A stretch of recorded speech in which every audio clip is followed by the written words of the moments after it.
What's up, YouTube? Welcome back to the channel. So about 3 or 4 weeks ago, I installed some rock lights on the truck. Did not make a video at the time of the install. I honestly just kind of, something I did for myself. I didn't really want to do a video at the time. Not going to lie to you. But since I put those rock lights in, I've had several of my viewers and other people in forums that I'm in ask me to throw together a video on how I did it. Honestly, it's a pretty straightforward and easy install. So I'm going to show you where I mounted the rock lights. I put 2 in each wheel well. I'll show you how I ran the wiring and where I mounted the module, the control box. It's a Bluetooth kit, so basically I control the lights from my phone. I can control the dimness, I can control the color. They're obviously multicolored, so I can do that all from my phone. So I'll show you guys exactly how I did it, and again, and actually what the other thing I'll do, I'll put a link down below the video to this kit that I got.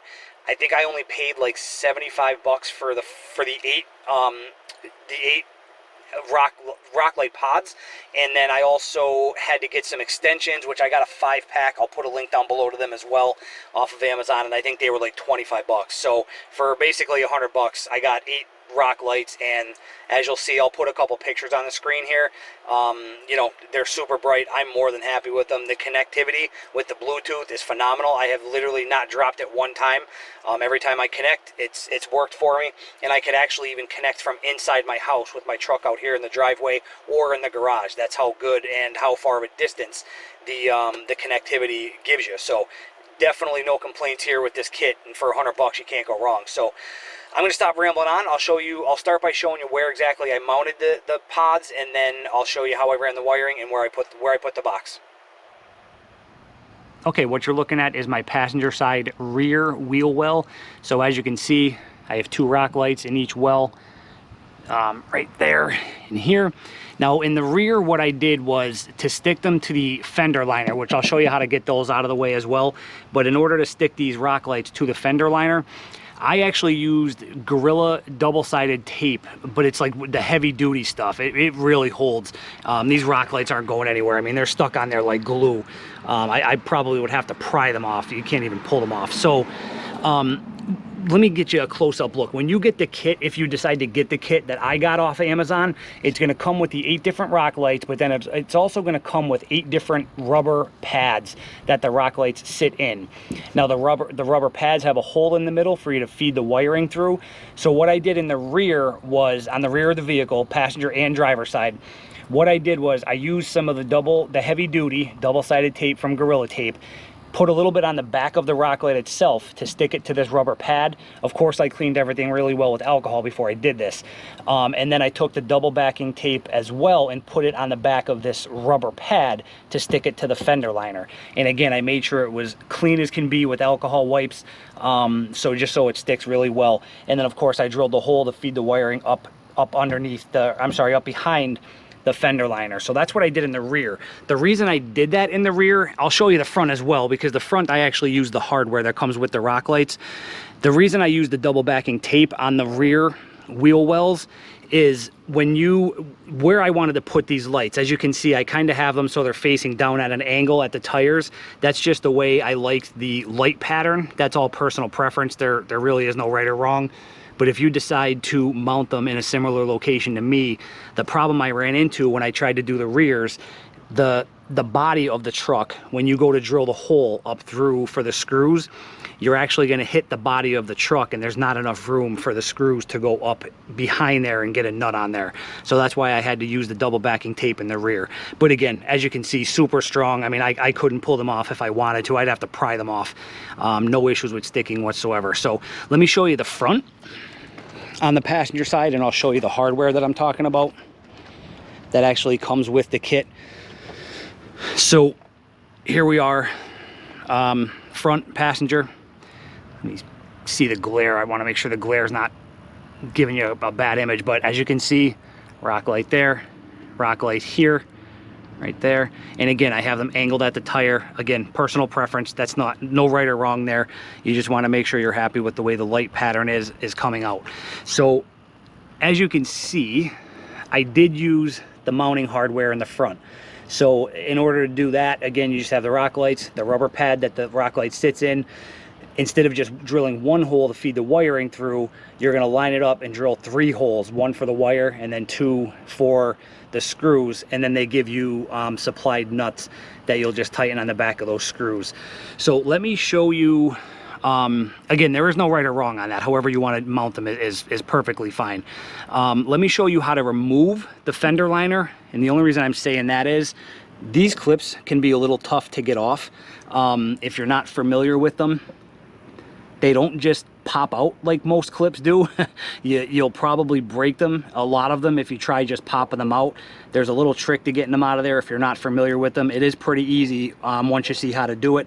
So let me just set the camera down and I'll show you how to remove those clips. Okay guys, let me show you how to remove these tabs without breaking them. In order to access up above the fender liners on the rear, you are going to have to remove, I would say, 5 or 6 of these clips, and that will allow you to then pull the fender liner down out of the way enough to have access above there to run your wiring or secure the rock lights if you choose to use the hardware. So in order to remove these without breaking them, all you're going to do is take a very small flathead screwdriver. I'm going to put a picture up on the screen to show you what I'm talking about right now. Inside this open area right here, the open square, there are 2 tabs. Again, I'll put the picture up on the screen. So what you're going to do is, so there's a tab right here and a tab opposite right there. So get up underneath the circle, push in on a tab on one side, and pull that side out as you're pushing in on that tab. So now that side is now free. So then take your screwdriver, hold the side that you just popped out, kind of hold out with your finger just so it doesn't pop back in on you. So then get in on the other side and do the same thing to this tab. Get underneath the circle, push that tab in. So now that both are free, you could then just pull straight out with your fingers and the screwdriver. And as you can see, that pops right out.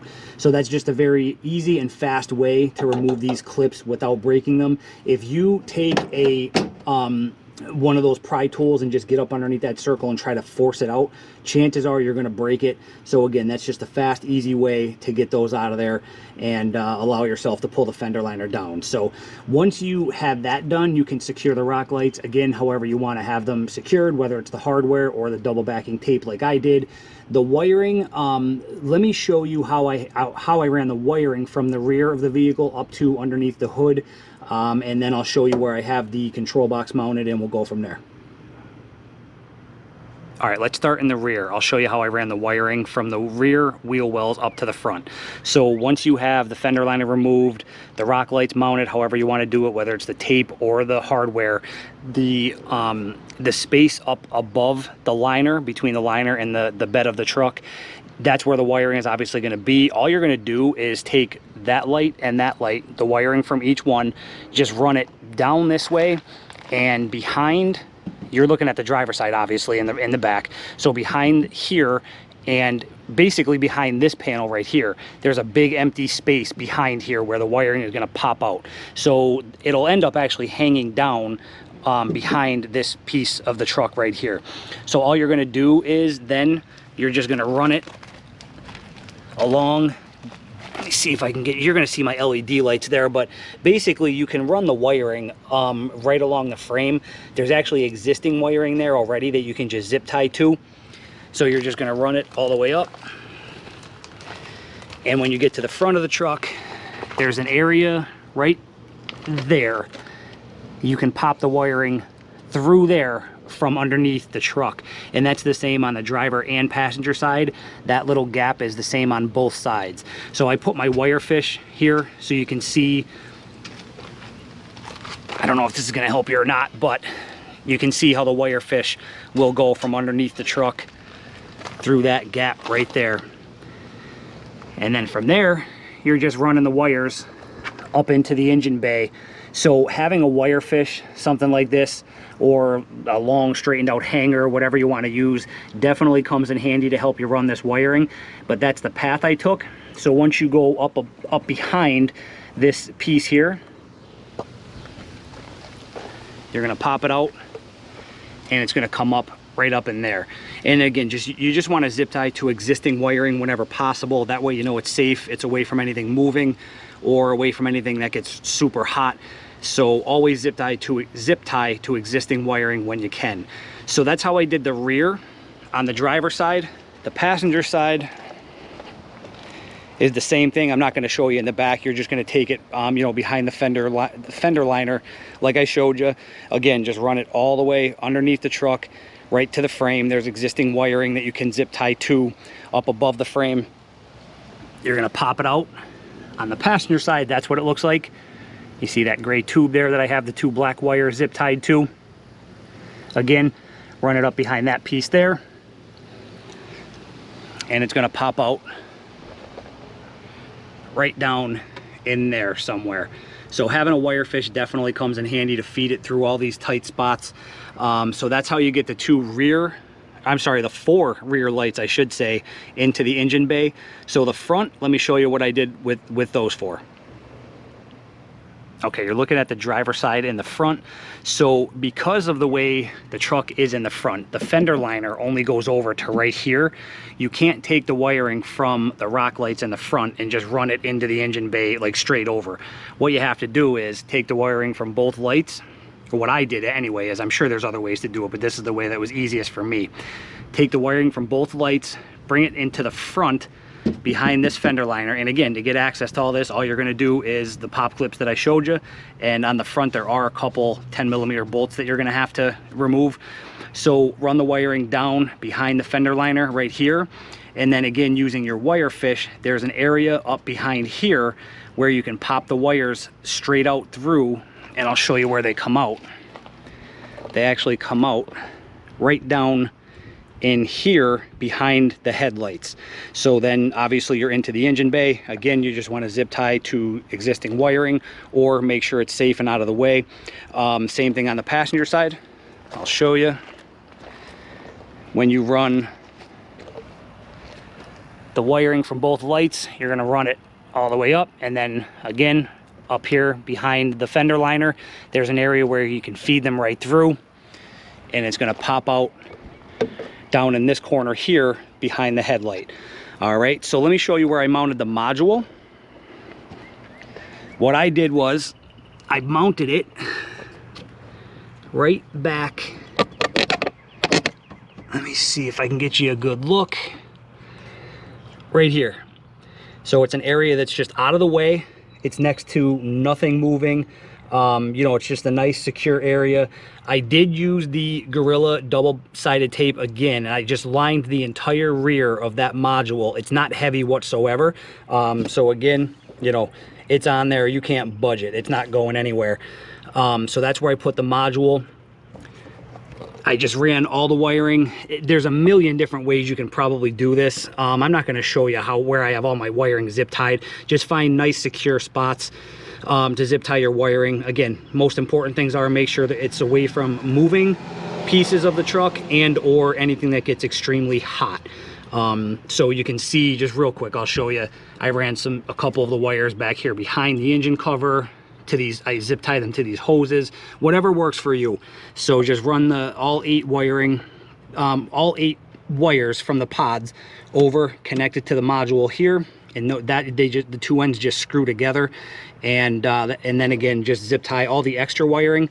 I just have bundled right here and zip tied. I actually have to cut that off. I didn't realize I left that zip tie like that.